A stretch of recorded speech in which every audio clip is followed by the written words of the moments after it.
নীলকথায় আপনাকে আবারও স্বাগত। আজকে পড়ব সুচিত্রা ভট্টাচার্যের লেখা একটি ছোট গল্প সংসার।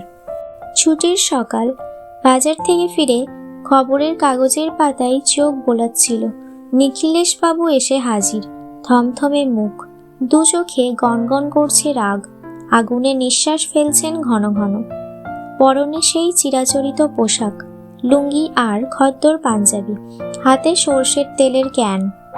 অ্যালুমিনিয়াম পাত্রটি ঠং করে মেঝেই নামিয়ে ধপাস করে সোফায় বসলেন নিখিলেশ বাবু। গমগমে গলায় বলে উঠলেন, আমি আর সংসারে থাকছি না মশাই, ঢের হয়েছে।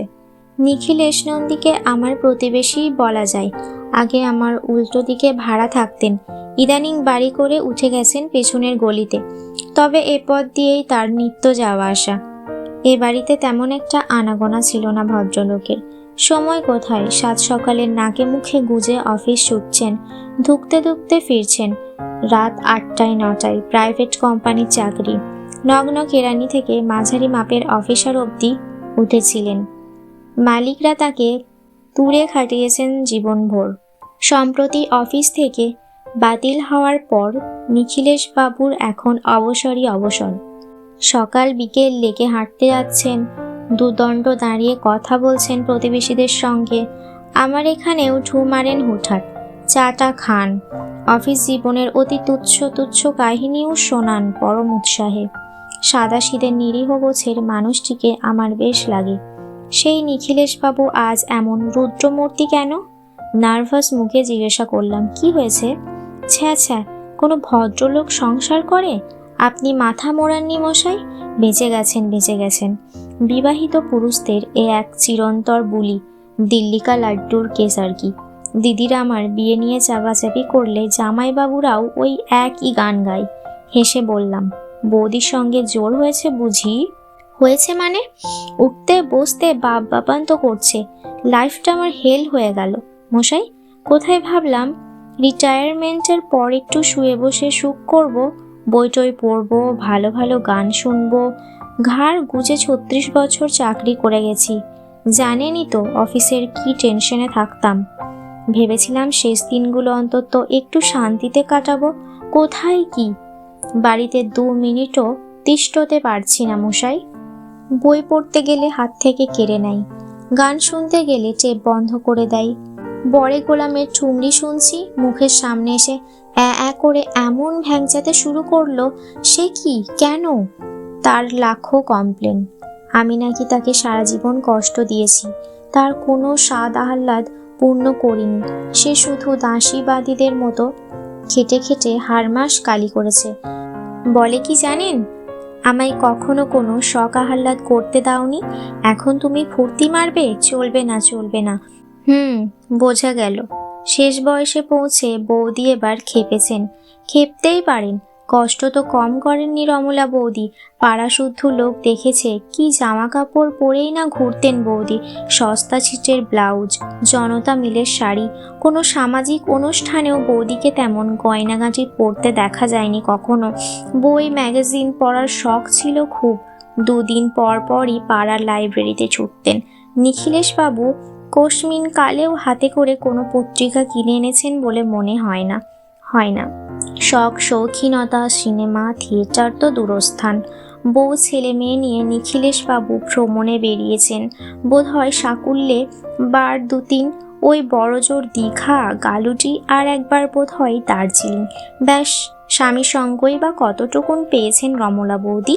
কর্তার তো ধ্যান জ্ঞান স্বপ্ন ছিল মালিক লেজার, ক্যাশ বই আর ব্যালেন্স শিট।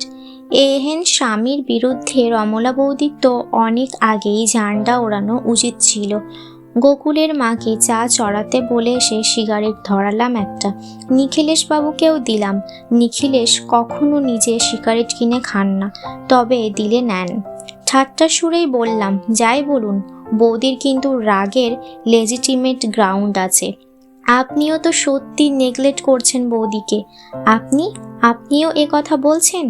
ছুরি খাওয়া জুলিয়া সিজার মার্কা মুখে তাকালেন নিখিলেশ। অভিমানে গলা দুলে গেল।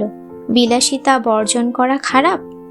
আমি নিজে 30 টাকা দামের বেশি শার্ট পরেছি কোনো দিন? কখনো কোনো নেশা করিনি, এক চা ছাড়া, তাও দুধ চিনি বাদ। মালিকরা তো সপ্তাহে সপ্তাহে পার্টি দিত। এই নিখিলেশ নন্দীকে দৌড়াতে হতো হ্যাপা সামলাতে, সেখানে মদের বন্যা বয়ে যেত। কিন্তু দিস পার্সন কখনো সব ছুঁয়েও দেখেনি। লোভ হয়েছে, সুযোগও ছিল, তবু কোনো দিন একটা সিপ পর্যন্ত দিলাম না। নিজেকে কন্ট্রোল করেছি, বলেছি খবরদার নন্দী, ভালো লেগে গেলেই সারে সর্বনাশ, গরিবের ঘোড়ারোগ মানেই লাইফ ফিনিশ। কেন করেছি মুখ থেকে বেরিয়ে গেল কেন? ওই বউ ছেলে মেয়ের মুখের দিকে তাকিয়ে। আমি বয়ে গেলে ওদের কি গতি? 24 ঘন্টা একই চিন্তা, যেন বউ ছেলে মেয়ের মাথার উপর একটা ছাদ থাকে, যেন তাদের দুবেলা দুমুঠো ডাল ভাতের কখনো অভাব না হয়। অফিস থেকে লোন নিয়ে জামাটা কিনলাম। দেখেছেন তো কত কষ্টে একটু একটু করে বাড়িটা তুললাম। কার জন্য বলুন, কাদের জন্য? এবার অবশ্য ঘাড় নাড়তেই হলো। বটেই তো, বাড়ি আর মানুষ কার জন্য বানাই? নিখিলেশ বাবুর গৃহ নির্মাণ এ পাড়ায় এক ঐতিহাসিক ঘটনা। লিংটন অবধি গেঁথে ফেলে রাখলেন বেশ কয়েক বছর। তারপর বোধ হয় পয়সা টয়সা জোগাড় করার পর ছাদ ঢালাই হলো। দরজা জানলা বসেছিল প্রায় 6 মাস ধরে। একটা একটা করে গ্রিল লাগানো হলো। আমরা ঠাট্টা তামাশা করতাম, বলতাম তাজমহল হচ্ছে। তবে হ্যাঁ, সবুরে মেয়েও ফলে। খাসা বানিয়েছে বাড়িখানা। 3খানা ঘর, 2টো দক্ষিণ মুখ খোলামেলা বড় রান্নাঘর, সুন্দর একখানা খাওয়ার জায়গা, মেঝেই মোম পালিশ মোজায়েক, চমৎকার হাওয়া খেলে বারান্দায়। কোনো ক্রমে দোতলা তুলে নিতে পারলে ভাড়া দিয়েই নিখিলেশ বাবুর ছেলে ঠ্যাংয়ের উপর ঠ্যাং তুলে খেতে পারবে। নিখিলেশ আপন মনে দাঁত কড়মড় করছেন। আর নয়, যার জন্য জীবনপাত, তার লাথি ঝাঁটা খেয়ে পড়ে থাকতে পারবো না। খুব শিক্ষা হয়েছে, মানুষটার জন্য একটু মায়া হলো। বললাম, যাব বললেই কি যাওয়া যায় নিখিলেশ বাবু? কেন, আটকাচ্ছে কে? পিছু টান আমার? হাহ। সিগারেট এতক্ষণ হাতেই ধরেছিলেন নিখিলেশ বাবু, ফস করে ধরালেন। চা রেখে গেছেন গোকুলের মা, কাপটা টানলেন। শুনুন মশাই, অফিস ছিল আমার প্রাণের, বুঝলেন, প্রাণ। সেবার 78-এ অত বড় বন্যা হলো, গোটা কলকাতা জলের তলায়, জনমনীষী পথে বেরোচ্ছে না। গিন্নি খিচুড়ি বসিয়ে বলল, ঘরে বসে 2 দিন জিরিয়ে নাও। দিস ম্যান নিখিলেশ নন্দী প্রায় সাঁতরে অফিসে চলে গেল। একা মালিকেরা পর্যন্ত হাঁ করেছেন কি নন্দী বাবু? এই বিপদ মাথায় করে সাব বলে দিলাম, অফিস ডেতে বাড়ি বসে থাকতে হলে সিক হয়ে পড়ব স্যার। তো সেই অফিসকেই আমি মন থেকে মুছে ফেলেছি। আর এ তো ছিঁড়ির সংসার। রিটায়ারমেন্টের পর প্রথম আমার খিদে হতো না, ঘুম হতো না, সারাক্ষণ মনে হতো কি নেই, দম বন্ধ হয়ে আসতো। অত বড় দড়িটা ছিঁড়ে ফেলতে পারলাম। সংসার তো সে তুলনায় সুতো। হ্যাঁ? না, মানুষটা সত্যিই রেগে গেছে। জিজ্ঞেস করলাম, যাবেন তো করছেন, যাবেনটা কোথায়? সেও ঠিক করে ফেলেছি, বর্দির কাছে যাব। জামাইবাবু মারা যাওয়ার পর থেকে বর্দিটা বড় একা। ছেলে থাকে সেই ব্যাঙ্গালোর, হপ্তায় একটা করে এসটিডি। কেমন আছো মা? ঠিক আছো তো মা? আর মাসে মাসে কটা টাকা পাঠানো, ব্যাস ছেলের ডিউটি খতম। বর্দি বেচারা তো রোজই ফোনে ডাকছে, এবার আমার কাছে কটা দিন থেকে যা হাবু।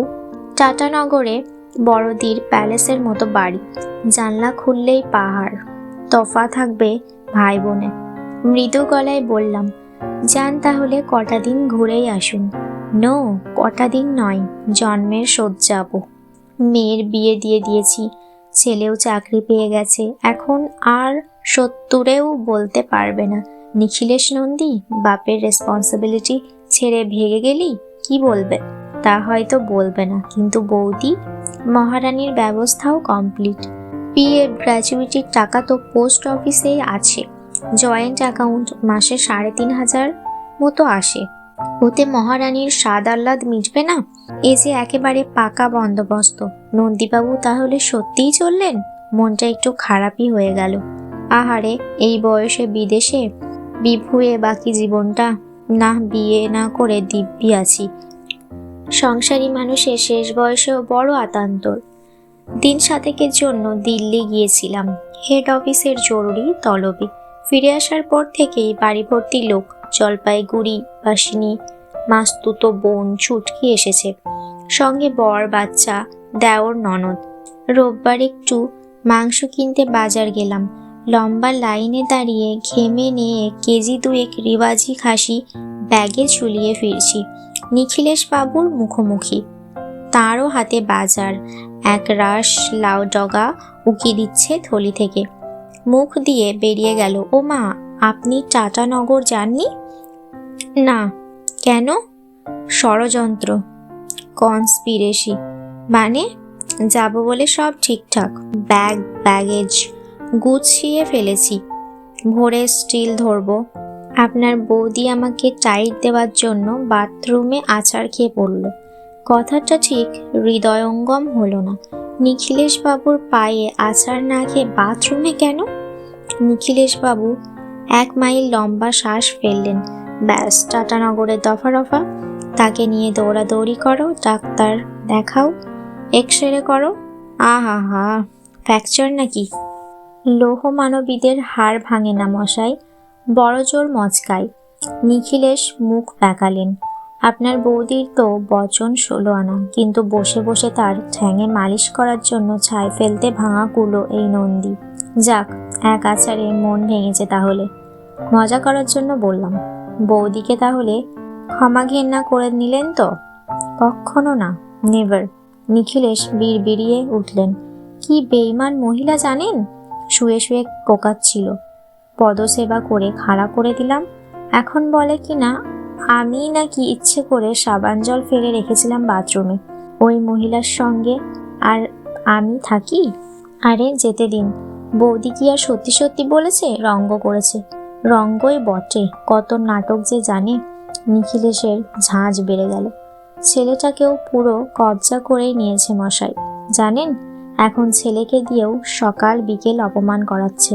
নিখিলেশ বাবুর ছেলেকে আমি বিলক্ষণ চিনি, মোটামুটি ভদ্র বিনয়ী। দেখা হলে কাকু কাকু করে, শরীর স্বাস্থ্যের খোঁজ খবর নেয়। বাবলু বাবাকে অপমান করেছে?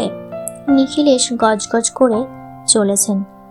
খাইয়ে পড়িয়ে যাকে মানুষ করলাম তার মুখের কি ভাষা! বলে টাটানগর, জুটানগড়। যেখানে যেতে চাই যেতে দাও মা। কে ওই বুড়ো ভামকে চিরকাল পোষে দেখো। খুঁটি পোতা আছে না, খাটাইলে না ফিরে মুষ যাবে কোথায়? অবিশ্বাসের সুরে বললাম, বাবলু এসব বলেছে? যা, হতেই পারে না। বিশ্বাস হচ্ছে না? আরো কি বলেছে শুনবেন? আমি নাকি মুখ খিচুস, পিঁপড়ের পেট টিপে চিনি খাই। ছেলে মেয়েকে নাকি আমি 7 জন্মে একটা ভালো জামা কাপড় কিনে দিইনি। একই ছিট কাপড়ে দুজনকে। আমি নাকি ওদের ভালো মন্দ খেতে পর্যন্ত দিইনি। চিরটা কাল শুধু পুঁই শাক, নলচে শাক, কুমড়ো, পেঁপে আর তেলাপিয়া চারাপোনা খাইয়েছি। আমি নাকি বাপ নই, হরিদাস চামার। ছি ছি ছি, বাবার সঙ্গে এইভাবে কথা বলতে হয় না। বাবলুর সম্পর্কে ধারণাটা আমার আজ থেকে বদলে গেল। বিরক্ত মুখে বললাম, কি যে সব হয়েছে আজকালকার ছেলে মেয়েরা! বলুন বলুন, আপনিই বলুন। তেলাপিয়া চারাপোনা কি খারাপ মাছ? না পুঁই নলচে কুমড়োর ভিটামিন কম আছে? আরে বাবা, দুবেলা পেট পুড়ে খেতে পেয়েছিস তো নাকি? ফিনান্স কন্ট্রোল করেছিলাম বলেই না একখানা আস্ত 10 লাখই বাড়ি পেয়ে গেলি। তার হিসেব কে দেখে? হ্যাঁ, ঠিক ঠিক। আমারও গলা চড়ে গেল। তা বাবলু তো এখন নিজে কামাচ্ছে, গ্যাটের পয়সায় ফুটানি করে না কেন? মাংস কাবাব যত খুশি খাক না, কে বাধা দিচ্ছে? নিজের পয়সায় খাবে, সেদিকে তিনি শাহেনশা। পায় 2500, আমায় ঠেকায় 500। মাদ্রাসা ট্রেনিং, বাপ যতদিন জিন্দা আছে, দুয়ে যা। বাকি 2000-এ কি করছে জানতে চান? মাতাশ্রী গরুরের মতো ঝাঁপিয়ে পড়বেন। ছেলের রোজগারে নজর দাও। লজ্জা করে না? ঠিক আছে, মালকড়ি দিবি না, অন্তত চুপ থাক। উল্টে আমার ওপরেই চোটপাট। বাড়িতে কেন এখনো কালার টিভি এলো না? সাদা কালোই ন্যাংটা নাচ দেখে সুখ হয় না মা বেচার। আদিকালের ফ্রিজে বরফ জমে তাল হয়ে থাকে, নতুন কেন আসে না? কত বলবো মশাই, লিস্ট করতে গেলে আপনার থলির মাংস পচে যাবে। সত্যি আপনার কিছুদিন বাইরে চলে যাওয়া দরকার। যাবই তো, চলে যাব, গোয়াই মাস্ট, কাল পরশুর মধ্যেই। তবে টাটানগর নয়, টাটানগরকে ওরা ঝুটানগড় বলেছে। নিখিলেশ উদাস চোখে তাকালেন। Decision final. টাকি যাচ্ছি। খুড়তু তো ভাই আছে, সেও আপনার মতোই ব্যাচেলার। দু ভাই নদীর ধারে বসে থাকবো, ফুরফুরে হাওয়া খাবো, ইচ্ছে হলে নৌকা চড়বো। ফাইনাল। নিখিলেশ বাবুর দিকে সামান্য ঝুঁকে চাপা স্বরে বললাম, সঙ্গে একটা সৎ পরামর্শ দিই, বউ ছেলেকে একটু টাইট দিন। কটা মাস একটা ফাদিংও ঠেকাবেন না। কত ধানে কত চাল বুঝুক। পুরোপুরি বন্ধ করে দেব? নিখিলেশ ঘাড় চুলকোলেন। ভাবছিলাম অতি অল্প করেই দিই। কেন দেবেন? বাবলুকে যদি পুরো 2,500 সংসারে ঢালতে হয়, তাতেও তো 1,000 তো মিনিমাম লাগেই মাসে। তারপর ধরুন বাবলুর একটা নিজের হাত খরচা আছে, বিড়ি সিগারেট ধরেছে। একেবারে হাত খালি হয়ে গেলে অষ্টপ্রহর আমার গুষ্টির তুষ্টি করবে না? সে এখানে গাল পড়বে আর আমি ওখানে জিভ কামড়ে মরব। বুঝেছি। আমার গলায় আপনা আপনি ব্যঙ্গ এসে গেল। স্নেহ অতি বিষম বস্তু। না না না, ওসব স্নেহ কিছুই নেই আমার, মায়াটাও না। নিখিলেশ তড়িঘড়ি বলে উঠলেন, রিটায়ারমেন্টের পর বুঝলেন, প্রথম কদিন ভুল করে 8টার সময় স্নান করে ফেলতাম। ভাবতাম গায়ে যখন জল ঢেলেই ফেলেছি, যা একটু অফিসে চক্কর মেরে আসি। পরপর গেলামও কদিন। প্রথম দিন খাতিরদারি হলো, দ্বিতীয় দিনও চাটা খাওয়ালো সবাই, তৃতীয় দিন দেখি সবাই কেমন আমাকে দেখে অন্যমনস্ক হয়ে যাচ্ছে। চতুর্থ দিন বসে আছি, বসে বসে কাজকর্ম দেখছি। ছোট মালিক হঠাৎ চেম্বার থেকে বেরিয়ে এলো, হেসে বলল, কি নন্দীবাবু, আপনার পাওনা ঘন্টা কিছু বাকি আছে? ব্যাস, ইঙ্গিতটা বুঝে গেলাম। পরদিন থেকে যাওয়া বন্ধ। এই 7 মাসে অফিসের আর ছায়াও মারায়নি। অফিস আর সংসার এক হলো? এক তো নয়, অফিস আমার অনেক আপনার ছিল। লোকজন সেখানে আমায় মান্যিগণ্যি করত, ভালোবাসত। একদিন আমায় না দেখলে অস্থির হয়ে পড়ত। আর সংসারে তো সবাই জুতো পেটা করার জন্য মুখিয়ে আছে মশাই। অত বড় দড়িটা আমি টুসকি বাজিয়ে ছিঁড়ে ফেলতে পারলাম। সে জায়গায় বউ ছেলে। সুতো। নিখিলেশের চোখ চকচক করে উঠল। দেখে নেবেন, এবার আমি চলে যাবই। টাকি আমায় টানছে। বলতে বলতে হাঁটা দিলেন নিখিলেশ বাবু। থলির লাউ ডগা নাচিয়ে চলে যাচ্ছেন ধীর পায়ে। 60 বছর বয়সেই কেমন যেন কুজোটে মেরে গেছেন মানুষটা। দূর থেকে 7 বুড়োর 1 বুড়ো মনে হয়। আহা বেচারা, এবার সত্যিই যেন চলে যেতে পারেন। বর্ষে গিয়ে শরৎ আসার মুখে কলকাতায় বড় ম্যালেরিয়ার প্রকোপ দেখা দেয়। প্রতিবারই স্ত্রী মশাদের আমার উপর যেন একটু বেশি আক্রোশ। গত বছরও 10 দিন বিছানায় ফেলে রেখেছিল। এবারও কুইনিন গেলার হাত থেকে রেহাই পেলাম না। গোকুলের মা আমায় যথেষ্ট সেবা যত্ন করে, তবু মেজদি এসে রয়ে গেল কিছুদিন। জ্বর ছাড়ার পরও চিঁচি করছি আমি। মেজদি হাড্ডির জুস, চিকেন স্যুপ করে খাওয়াচ্ছে। আর আমি কেন বিয়ে করলাম না? বুড়ো হয়ে যাচ্ছি, এরপর কে আমায় দেখবে? এসব বলে দিনরাত হাহুতাশ করে চলেছে। মেজদিকে সান্ত্বনা দেওয়ার জন্য মাঝে মাঝে আমি নিখিলেশ বাবুর গল্প শোনাই। সংসারী নিখিলেশ নন্দী হওয়ার চেয়ে ব্যাচেলার উদয়বরণ চাকলাদার হয়ে বেঁচে থাকা অনেক শান্তির নয় কি? সেদিনের পর আর নিখিলেশ বাবুর সঙ্গে দেখা হয়নি। আমায় অসুখের সময়েও আসেনি তিনি। খবর নিয়ে দেখেছি, সম্ভবত টাকি চলেই গেছেন। যাক, ইচ্ছেমতির তীরেই নয় শান্তিতে থাকুন ভদ্রলোক। সেদিন সকালে বসে খবরের কাগজ উল্টাচ্ছি, মেজদি হরলিক্স নাড়াতে নাড়াতে এলো। এবার তো আমায় যেতে হবে রে পল্টু। কেন? অসীমদার এত্তেলা এসে গেছে? তার ভারী বয়ে গেছে। আমি যত না থাকি ততই তোর মজা। প্রাণের সুখে ঘর তোর নোংরা করবে, অখাদ্য কুখাদ্য আনিয়ে আনিয়ে খাবে, ক্লাবে তাসের আড্ডায় মজেসে পড়ে থাকবে, একেবারে ছাড়া। গাড়ু, একই রে, জেন্টার ভুল করছিস কেন? ষাঁড় বল, নয়তো বলদ বল। বলছি তোর অসীম দাকে। মেজদি হি হি হাসছে, চেয়ার টেনে বসলো, একটু আনমনা স্বরে বলল, তিতুল মিতুলের উপর সংসার ফেলে এসেছি, মেয়ে দুটোই বা কি করছে কে জানে। পুজোর কেনাকাটাও কিছু করা হয়নি। যাবি তো যা না, অত ভনিতা করছিস কেন? সংসার তো করলি না, কত রকমের চিন্তা থাকে, তুই কি বুঝবি? সর্বনাশ, আবার পুরনো কাসুন্দিতে ঢুকবে নাকি? কথা ঘোরাতে বললাম, এবার তো পুজোর পর কোথাও যাচ্ছিস না? বেশি দূরে যাওয়া যাবে না রে, সামনেই মিতুলের টেস্ট না। ভাবছি এবার না দিন পাঁচেকের জন্য ঘাটশিলা গালুটি কোথাও থেকে ঘুরে আসি। গালুটি? হ্যাঁ গালুটি। তুইও চল না, ভালো হবে। হ্যাঁ না কিছু বলার আগেই গোকুলের মা উকি দিয়েছে, দাদা বাবু, সেই ভদ্রলোকটা এসেছে। সাত সকালে কে এলো আবার? ওই যে তোমার নিকেল বাবু, সঙ্গে একটা ছানাও আছে।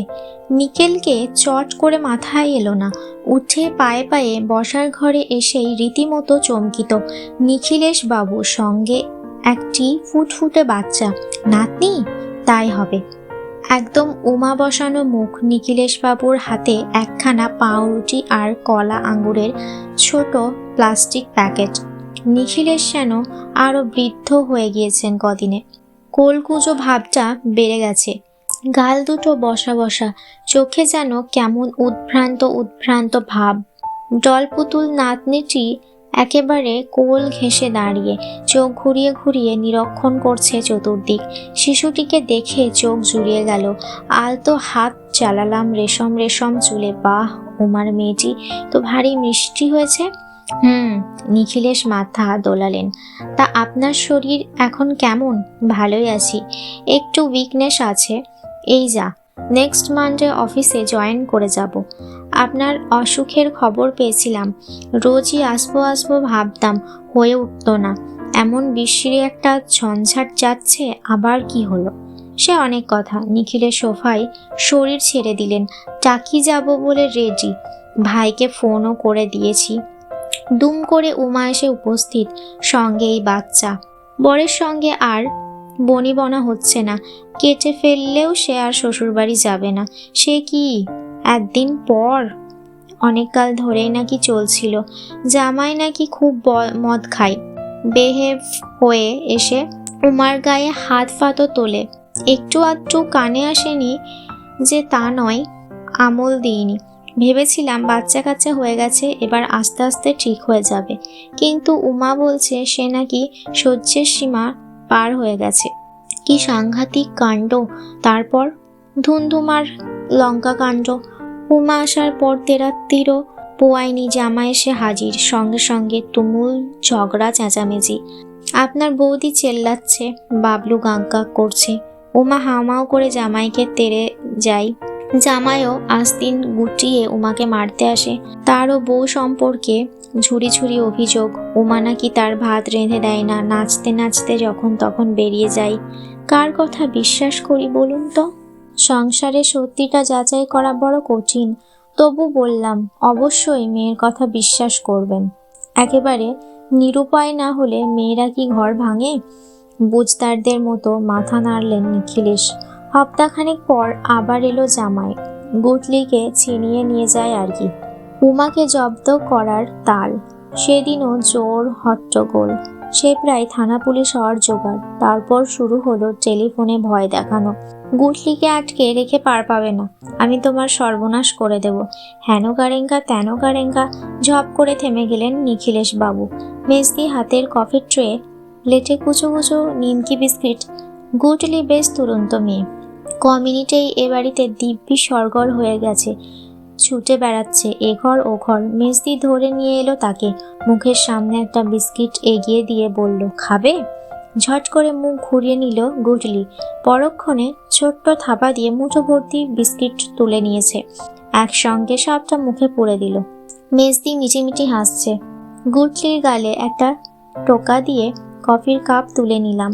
কিন্তু আপনার জামাইটিকে দেখে তো ভালো ছেলেই মনে হতো। নিখিলেশ বাবু নিরুত্তর। আরে আরে, মেজদিকে দেখেছেন? মেজদি বুঝি নিখিলেশ বাবুর সংকোচটা টের পেল, সরে গেছে রান্নাঘরে। ফের নিখিলেশের মুখে কথা ফুটল, ভার ভার গলায় বললেন, ভালো দেখেই তো বিয়ে দিয়েছিলাম মশাই। সুন্দর চেহারা, ব্যাংকের অফিসার, 5 ফিগার মাইনে, বর্ধমান টাউনের উপর নিজেদের বাড়ি, ফ্যামিলিটিও মোটামুটি শিক্ষিত। আমরা আর এর বেশি কি চাই বলুন? আমাদের তো এই এক দোষ, পাত্র কেমন দেখি, ছেলে কেমন দেখি না। নিখিলেশ বাবুর মগজে যেন কথাটা ঢুকলই না। ফ্যাল ফ্যাল তাকিয়ে রইলেন একটুক্ষণ, তারপর বললেন, তাও হয়তো একটা মিটমাট হতো। ওমাটা সব ভেস্তে দিল। কি রকম? আমি এর মধ্যে একদিন বর্ধমান গিয়েছিলাম। কবে? কেন? এই তো গেল হপ্তায়, উমার শ্বশুর শাশুড়ির সঙ্গে সরাসরি কথা বলতে। 5 বছর হলো বিয়ে হয়েছে, একটা বাচ্চা রয়েছে। উমা গুটলির ভবিষ্যৎটাও তো দেখতে হবে। তারা কি বললেন? ওরাও মিটমাট চাইছেন, ছেলেকে যথেষ্ট বকাঝকাও করছেন। আমার রিকোয়েস্টে বেআইমশাই এসেও ছিলেন উমার কাছে। এই তো পরশু কি ব্যবহারটাই না করলো আমার মেয়ে। ছি ছি ছি, যা নয় তাই শুনিয়ে দিল। মানি মানুষটা মাথা নিচু করে ফিরে গেলেন। ফোঁস করে একটা শ্বাস ফেললেন নিখিলেশ। একটু নীরব থেকে বললেন, বিয়েটা বোধহয় ভেঙেই গেল বুঝলেন। আমার ভীষণ খারাপ লাগছিল। ভেঙে পড়া মানুষ দেখলে বুকের ভেতরটা চিনচিন করে আমার। সান্ত্বনা দেওয়ার ভাষা খুঁজে পাচ্ছি না। জোর করে হেসে বললাম, মন খারাপ করছো কেন? এদিক দিয়ে তো ভালোই হলো, মেয়ের জন্যই নয় সংসারে রয়ে গেলেন, উপরই পাওনা নাতনিও রইল। মেয়ের কথা বলবেন না মশাই। পটাং করে নিখিলেশের চোখ খুলে গেছে। জানেন মেয়ে আমায় কি বলেছে? আমি নাকি ওর জীবনটা নষ্ট করে দিয়েছি। তাড়াহুড়ো করে ওই ছেলের সঙ্গে বিয়ে না দিলে ও নাকি আরও লেখাপড়া করতে করতে নিজের পায়ে দাঁড়াতে পারত। আমি বর্ধমান গেছিলাম বলে কি চোটপাট। বলে, কোন আক্কেলে তুমি আমাকে না জানিয়ে ও বাড়ি গেছো? কেন আমাকে তাড়ানোর জন্য ছটফট করছো? তুমি বাপ না কসাই? ওমা কি ভঙ্গিতে, কোন পরিস্থিতিতে কথাটা বাবাকে বলেছে জানি না, তবে তার অনুযোগগুলোও তো উড়িয়ে দেওয়ার মতো নয়। বলবো বলবো না করে বলে ফেললাম। না গেলেই পারতেন, মেয়ে আপনার যথেষ্ট সাবালিকা, সে যা ভালো বুঝবে করবে। তাদের পার্সোনাল ব্যাপারে আপনার নাক গলাতে যাওয়ার প্রয়োজনটাই বা কি? না, আমার আর কোথাও প্রয়োজন নেই। ঢের হয়েছে, অনেক হয়েছে, সব শিক্ষা আমি পেয়ে গেছি। মা ভাইও এখন আমার সঙ্গে দোহারকি দিয়ে চলেছে, তুমি দোষী তুমি দোষী। ছেলে তো এখন মুখের সামনে আঙুল নাচাচ্ছে আমি নাকি তারও জীবন নষ্ট করেছি। কেন কেন? তার পেছনে 7টা টিউটর লাগানো হয়নি চিরকাল? মালিকদের তেলুয়া হয়েছিলাম, তবু কেন ওকে আমাদের অফিসে ঢুকিয়ে দিতে পারলাম না? ভাবুন, যে যার জীবন নিজে তৈরি করবে, আমি কেন চামচে করে খাইয়ে দেব? তুই যদি BCom-এ অনার্স না রাখতে পারিস, সে কি আমার দোষ? আমার জন্য কে কবে কি করেছে আমি একটু একটু করে উপরে উঠিনি নিজের চেষ্টায়? নিখিলেশবাবুর গলা ধরে এলো, চোখের কোণ দুটো চিকচিক করছে। মানুষটার শীর্ণ হাতে হাত রাখলাম, মৃদু চাপ দিয়ে বললাম, শান্ত হন। শান্ত আমি হয়ে গেছি। হাতটা আস্তে আস্তে ছাড়িয়ে নিলেন নিখিলেশ। নিস্তেজ গলায় বললেন, এদিকের পাট সব চুকিয়ে ফেলেছি, সব। পোস্ট অফিসের টাকাটা মেয়ে আর মায়ের নামে জয়েন্ট করে দেব। বাড়ি অর্ধেকটা ছেলের নামে থাকবে, অর্ধেক মা মেয়ের নামে। থাক তোরা সুখে, আমার ছায়াও আর তোদের দেখতে হবে না। যা, তা হয় নাকি? এখন তো আপনার আবার একটা নতুন মায়া এসে গেছে। কে? গুটলি। আরে দূর, মায়াটায় আমার কিচ্ছু নেই, সব অনিত্য। আমি সার বুঝেছি। অনিত্য নয়, মিথ্যে, অলিক। যতই গুটলিকে ট্যাঁকে নিয়ে ঘুরি, গুটলিও আমার নয়। সুতো, কুচি কুচি সুতো। অফিসের মতো অত বড় দড়িটাই 1 সেকেন্ডে উপড়ে ফেললাম। হ্যাঁ, এবার আর কোনো আত্মীয় স্বজন নয়। একটা ভালো বৃদ্ধাশ্রমের খোঁজ পেয়েছি টিটাগড়ে, গঙ্গার ধারে। একেবারে বুড়োর পালে মিশে যাব মশাই। ব্যাংকে 1 লাখ টাকা মতন ফিক্সড আছে। ভেবেছিলাম ছেলের বিয়েতে খরচ করব। তা তিনি তো এখন তার লেবর হয়েছেন। বিয়েটুকু অন্তত নিজের মুরদে করুক, তারপর বউ এলে ননদ ভাজে লাচালাচি হোক, কি শাশুড়িকে বউ এক ঘরে করে দিক, কিংবা আমার কম রোজগারের ছেলে সংসার চালাতে গিয়ে মুখের রক্ত তুলুক, আমি আর দেখতে আসবো না। সহসা নিখিলেশের বাকরোধ হলো। চোখ চঞ্চল হয়ে উঠেছে, ঘুরছে বনবন। গুটলি কোথায় গেল? গুটলি আছে এদিক ওদিক। আপনার ছাদে উঠে যায়নি তো? বলতে বলতে তড়াক করে লাফিয়ে উঠেছেন নিখিলেশ। দৌড়ে গেলেন সিঁড়ির দিকে। এ কি, ছাদের দরজা তো খোলা। আপনার আলসেটা খুব নিচু না? উত্তরের প্রতীক্ষা নেই, কোনো দিকে তাকানো নেই, প্রায় জরাগ্রস্ত দুই পা যুবকের মতো তত্তরিয়ে সিঁড়ি ভাঙছে। উপরে গুটলির হাসি শোনা গেল, ছুটছে নির্ঘাত। দাদুকে তুর্কি নাচ নাচাচ্ছে। সিঁড়ির মুখটায় দাঁড়ালাম। একটু পরে নিখিলেশ বাবুকে দেখা গেল হাঁপাচ্ছেন, ঘামছেন। এক হাতে সিঁড়ির রেলিং ধরেছেন, অন্য হাতে নাতনি। নিখিলেশ নন্দী নামছেন সমন্তপর্ণে। আপন মনে বলে চলেছেন, তোকে কি একটুও চোখের আড়াল করা যাবে না রে? তারা তো আমার হাতে ছেড়ে দিয়েছে, দিব্যি মজমস্তি করছে। বুকটা আমার ছ্যাঁত করে উঠেছিল গো। তুইও শেষ মামার বাড়ির ধারা পেলি?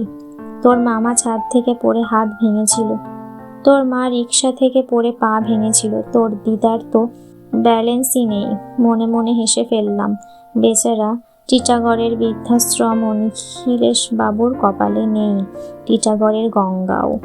বড় দড়ি হ্যাঁচকা টানে উপরে ফেলা যায়, ছোট ছোট সুতোর বাঁধন ছেঁড়া কি এতই সহজ?